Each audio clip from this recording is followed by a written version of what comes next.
So now let's get ready for our first keynote session of the day that promises to supercharge our understanding of manufacturing transformation.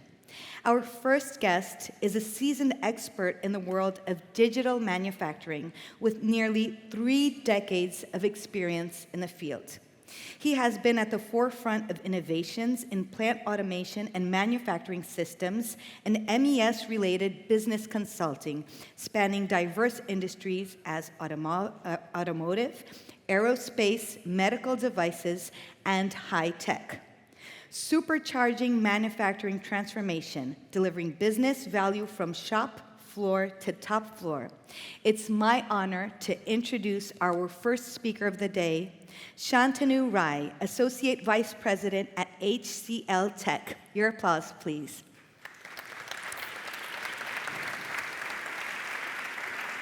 Thank you.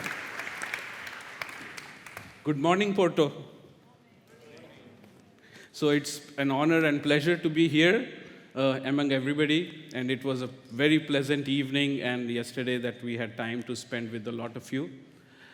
So today I'm going to spend a few minutes about how to get things done.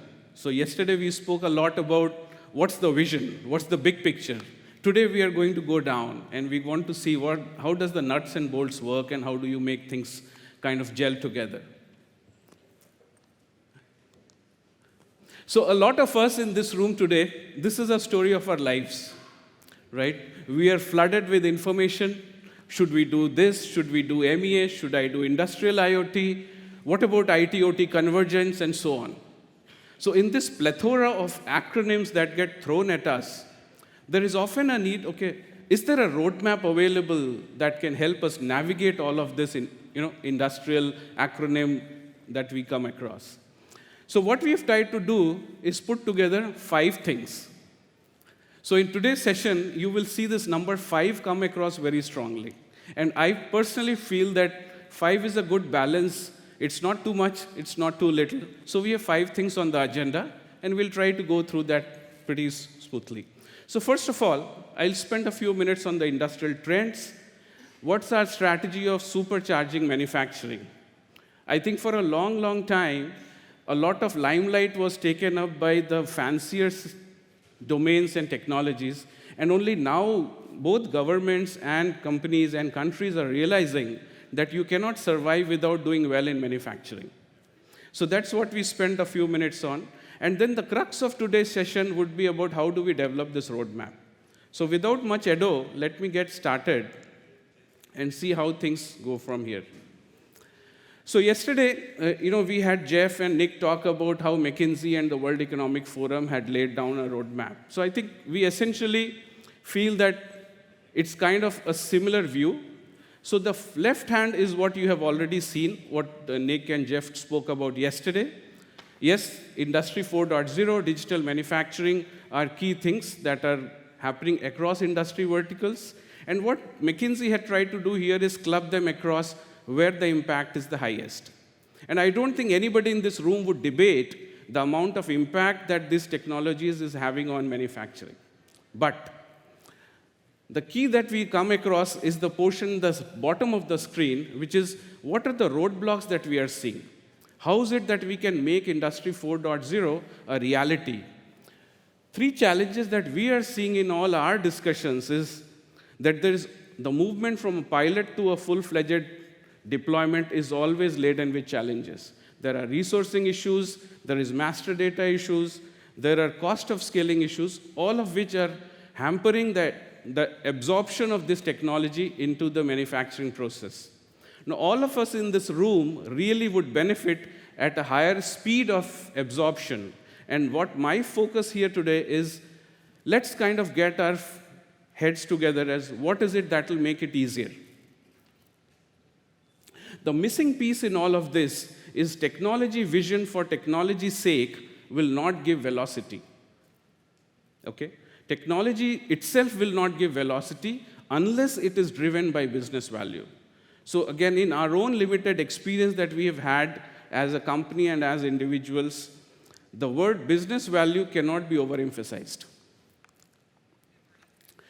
So just a little brief about how we look at the overall scheme. So the left-hand side really refers to what has been the ISA 95 stack for the past 30-odd years. A lot of us who started our careers way back were very happy with the way we had the devices, we had the PLCs, we have historians, we had manufacturing systems, and so on. Now, it's only in the last, I would say, 7 years to 8 years, is that things started getting more complicated. And the culprit for all of this confusion is the guy in the circle here, the industrial data lake, the industrial IoT. And that started cutting down this triangle from top to bottom. So what we started to see here, and what we are talking about with a lot of our customers, are these 5 key trends that this has led to. The 5 key trends being, every company that we talk to looks at the foundational system refresh. So manufacturing has been going on for 100 years. So how do you refresh your foundational systems? That's number one. The second piece is there is a lot of convergence of SCADA, MES, and ERP systems. And as you can see, there are competitors coming in from the ERP layer into the MES layer. The SCADA guys are going up from the SCADA to the MES layer. And as implementers, we got to make these things come together. The third thing is about quality, logistics and manufacturing, inbound logistics part of it. So these things also seems to be converging. The fourth element that we are talking to is with respect to sustainability. There's a huge element of sustainability that now every company, every government, every town now wants to focus about. And with sustainability, you want to look at the predictive aspects. How do you predict the behavior of machines? And finally, all the shop floor applications which have been running our factories for a long, long time now need to move to the cloud. So these are the 5 key things that we have seen kind of in one way or the other, sometimes all together, sometimes in different ways, they have started to come back. Now, what should be our strategy to bring all of this together? And that's the strategy of supercharging manufacturing. Now, the first thing that we want to talk about, and this is a bit of a busy chart, sorry about that, but what we want to see here is whether you call it digital thread, you call it digital twin, you call it IT/OT convergence, Industry 4.0, to me, all of these are synonyms. They are the different words to represent the same physical reality in the business environment. So what I have here is like a holistic view. So you have got product engineering, you have manufacturing, you have suppliers, logistics, and you have customers. Everybody today is connected in an ecosystem. And the dotted lines that you see represent the digital thread that tie us all together. Now, with that digital thread, if we want to zoom in into the area which is like on the left-hand corner on the top, that's the manufacturing world, this is what it looks like. And sorry, this is the only technical slide in this presentation, so I'm not going to go too much into detail. But what we have tried to do is to kind of put this into a structure. So we have the ISA stack on the left-hand side. Everybody is familiar with the level 0 to level 5. And how do you make of all these building blocks kind of fit into an architecture? So we took the Purdue model, and that Purdue model we enhanced in a way. So the left-hand side that you see, the vertical pillar, the C6, that is where we plug all our smart solutions, whether it's camera-based quality, whether it is linkage to smart sensory devices, and so on. The foundational part of it, the heart of all of this, is the core MES system. A modern MES system like critical manufacturing is at the heart of this entire operation. And nobody, I have had long discussions with a number of people. Every fancy technology that comes in on the C6 piece cannot obviate the need to have a sound foundational system, which is the central part.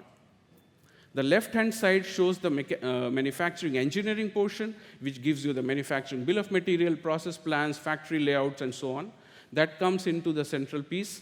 On the top, you have the ERP and the PLMs of the world, so it gives you bill of material, sales order, factory orders, and so on. And at the bottom, we have a standardized way of connecting with control systems. Now, specifically, this particular has been really successful for us, and we have been able to take this model across different industry verticals. Now, having established a technical piece, I come back to my primary topic is how do you show business value? And most of the transformation projects that we are talking about have got 4 key business value parameters. So we talk about an increased operating effectiveness, we are looking at improving product quality, better operational efficiency, and reduction in inventory holding costs. Pretty much everything that you might end up doing will fall in one of these buckets. So now the question is, how do we create a structure of capturing the value across all of these different parameters? And my humble submission to everyone who's starting on this journey is never underestimate the importance of selling business value. You got to take this business value to your leadership in the plants, to the plant managers when you want to take a sign-off, you want to take an approval, you need to constantly show value. So establishing a mechanism to measure business value before the start of the project, during the project, and after the end of the project is absolutely a very important practice. Okay, so now having established this is where we want to go, we have a vision, we have a target. Now how do we go about doing it? So that's where we develop a roadmap. And this we call as an expand framework. So this expand framework, like I said, follows 5 steps. It has a pre-survey and where we kind of capture information. We validate it through site visits, plant Gemba, and so on. We go through a data analysis, and then we follow up with recommendations and roadmap. Now, to go through that, you have to capture these 5 different stacks of information, 5 different information components. That covers the assets, that's all the plant stuff. You cover the process, how the product is being made. Cover all applications which are currently in your application inventory on the shop floor. Cover all the data that's coming in, and then you cover, most importantly, the people who are operating the system. So with these 5 steps, 5 stages, what gives us is a mechanism to capture where will you have the maximum bang for the buck. Now, how does one go about consolidating all this? So this is what we call as a 5-point weighted average model. So what we have here, and we've kind of gone through this 5 points, refers to the product, the domain expertise, application inputs, vendor inputs, and then finally implementation and independent research. So these 5 areas that we put together really gives us a framework which helps us capture the data, analyze the data, and build it into a roadmap. Now, how does this roadmap look like? So the first thing, identify the gaps, process gaps. Where are the process gaps in the manufacturing process, in the quality process, and so on. So what I'm showing you on the left-hand side are 2 sample deliverables. Again, they are from different plants and from different contexts, different set of products. Most typically, the axis on the x-axis really shows the parameters on which we are measuring the process, and the right-hand side shows how do the system gaps appear. So very important, 2 things, process gaps and system gaps. That's what we need to capture on. The second piece, once we have the gaps identified, we establish the vision. What is the vision that we want to portray? So you have over shop floor, you can identify the intervention points. Most important outcomes of here, you identify the use cases, and we identify the benefit model. And this is the most important step. What's the benefit model that will come in when all these intervention use cases are addressed? And based on this intervention model, we come to a solution roadmap. And what you see at the left actually is the summary before we work with our CM counterparts and say, okay, these are the areas that we are going to be customizing or using the system out of the box. So right from a vision till the point that you are developing your use cases and user stories, till the point we identify whether the system can be deployed out of the box or with customization, there is a logical flow. And the right-hand side shows you a typical roadmap. Everything cannot be done in a day or in a year. You break the program down into 2 to 3 phases, identify what you want to do in the first phase, second phase, and then finally in the long term. All of these steps really gives you a connect from the left-hand side, which is the target KPIs, to the right-hand side, which are the typical benefits that you will portray. So you're talking about productivity, incremental revenue, inventory levels, schedules, cycle times, and defect rates. And these are measurables. So these measurables connect to what you are actually talking about, the KPIs for the overall program. So that's pretty much what we have in this particular. It's a very structured process. And it's important that I share this with the rest of the industry, including folks, because as a team, as an industry, it's very crucial that there's more and more traction on this domain, irrespective of whether it is us or our friends from my competing companies, or it's important that we grow this domain. It's the pie grows bigger, all of us grow better. So now, having seen that concept, I wanted to share a few examples, how this has been done in a few places. So I'm just showing you a quick snapshots of a few areas. I had really wanted to zoom in this, but that would need my laptop here. So the same process followed up for one example case of a med technology. So these are the opportunities of improvement on the right-hand side. So you get a bubble chart. It's a typical bubble. The size of the bubble shows the amount of impact. The position shows whether it's going to take easy, it will be easy or difficult. So everything we put in this 2x2 matrix, you get an idea as to which is the right area to focus on. So once we have the opportunity, we goes through a multi-dimensional assessment model, where you can have what's required from a capability, data, and technology on the z-axis. On the x-axis, you have the typical parameters coming from the MESA model. So you have smart benefit production, quality, inventory, maintenance, and so on. And an overall maturity assessment that we recommend is what is as is, what is end of phase 1, and what is end of phase 2. So again, like you can see, for any leadership review, you have all the stuff in your arsenal to address queries related to ROI, related to business benefits, how much capital investment would be required, and so on. So that's what we bring up with. So this was something that actually helped us start out a very major program across multiple plant sites. Similarly, factory of the future, here was one example that we talk about building so this particular customer really wanted to go through an EDHR process to automate this entire process. And what we started off was by giving a full 360-degree view on this overall project, get to a phase-wise release, and then go through a CM integrated solution for addressing that particular phase. Currently, we are talking about rolling this out across US and Europe. And the volume of SKUs that it is going to process is more than 20,000. So that's a very large volume. Okay, so now, while I said we talked about technology, the other piece that we are looking at is how do we look at an example about taking people into account? So for example, in this particular case, I want to emphasize about the training aspects. So yes, we can have a great roadmap. It will be understood by a handful of people in the company. And then that roadmap has to eventually hit the ground. And the people who have to operate the system and who have to run it with it and deploy it and roll it out in different parts of the world, it's important to go through a very detailed training. So intensive training was one of the key learnings that we had here. In this particular case, we actually took almost more than 200, 300 people approximately through a very intensive training exercise. To make that training effective, we set up a COE.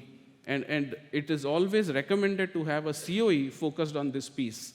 So otherwise, what happens is this is understood by maybe just 3 or 4 key people, and the rest of the people do not understand the full impact of the overall vision.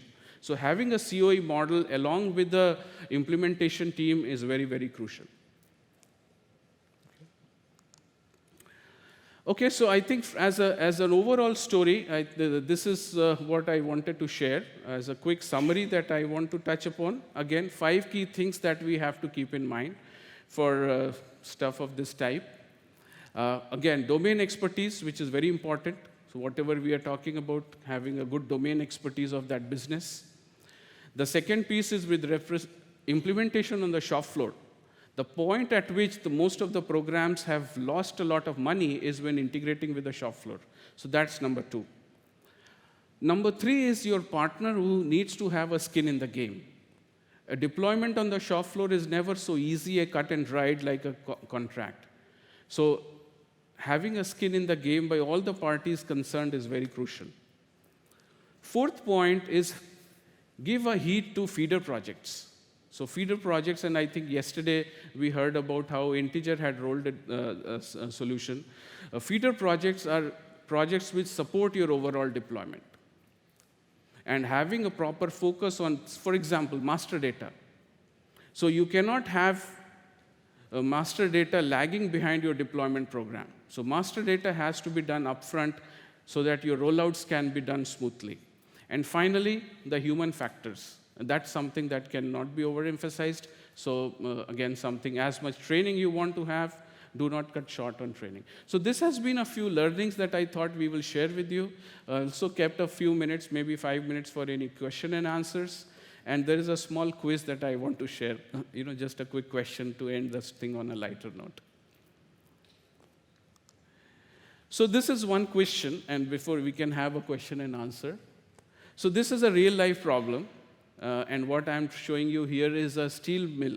Some of you may have been familiar with a steel mill or industrial equipment. We've had a we had a big problem where the arrow is.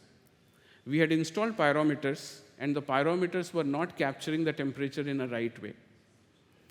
We tried, so there were multiple options. You can have multiple pyrometers installed to pick up the temperature, and the reason being, at that point, we were trying to cool the steel with a lot of water. So there was a lot of water vapor which was present there. So the temperature readings from the pyrometer were never accurate. It was fluctuating all the time.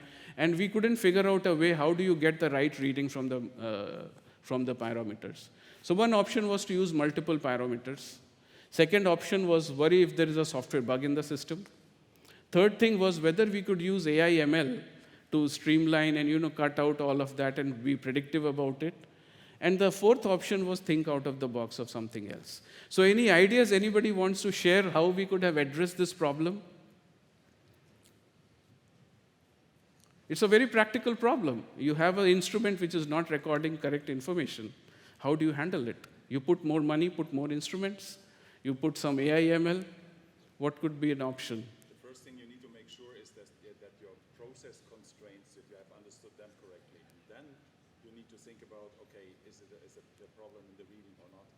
So do we understand the process correctly? Is it correct that you have this high amount of vapor? Yeah, there is a lot of vapor. You can see it with your eyes. There was a lot. No. Okay. It goes into the process like this. Right. Is it correct that it goes into the process like that?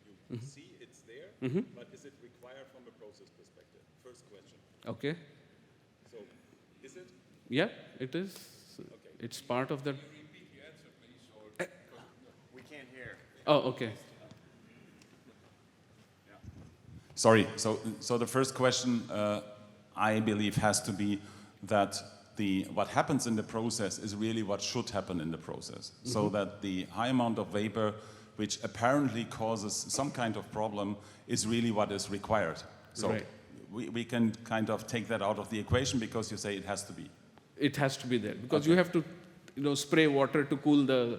Yeah, cool the strip. question, because the problem, as you stated, is not that we ingest water, that the amount of water is the problem, because the amount of water apparently means that let's say, the specification of the parameters is Okay, exceeded. Yeah? Right. Yeah. So, No, that's a good point. I think it's so. Just because steel is a very complicated, iron carbon diagram stuff. So the rate at you cool determines its final properties. So it was controlled. We had a level 2 control system to monitor that amount of water. But again, that's definitely one part. But anybody else wants to take a shot? And I think we should discuss this offline too. Okay. But the answer is actually D. Okay. And the solution actually was given to me by a very old person on the shop floor.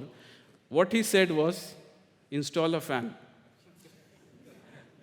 Okay, so that's what we did. We installed a fan to blow away the water vapor, and the pyrometer was working perfectly fine. Okay, so that's about it. So thank you for your time. and we are here. So have any questions or queries, happy to talk to you. Thank you.